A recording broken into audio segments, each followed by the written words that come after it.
Accident on Maypen Highway, days after minister announced opening.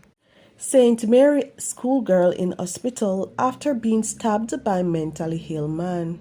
Saint and police seeking wanted men. Please remember to subscribe, like, share, comment, and don't forget to hit that notification bell so you can always be updated with the latest news. Now for the news in details. First crash on new leg of highway. 2 injured after vehicle overturns. Just days after the Ministry of Transport announced the opening of the Maypen to Williamsfield leg of the South Coastal Highway and issued a strong call for Jamaicans to exercise caution when traveling on the thoroughfare, the police on Tuesday reported the first accident on the stretch of road. A female student of Oracabessa High School in St. Mary is battling for life in hospital after she was attacked and stabbed by a mentally ill man.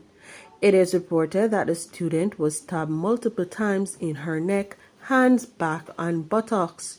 She was rushed to hospital where she remains in critical condition. The mentally ill man was apprehended and taken into custody.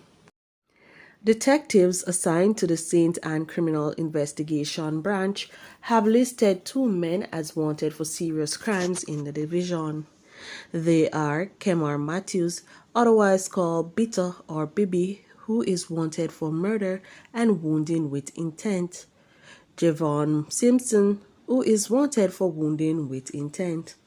They are to report to the police by 6 p.m. on Wednesday, September 20th. Meanwhile, anyone with information that can assist the police in locating these men is being asked to contact the Senans Bay Police at 876-954-3073, the Police 119 emergency number, Crime Stop at 311, or the nearest police station.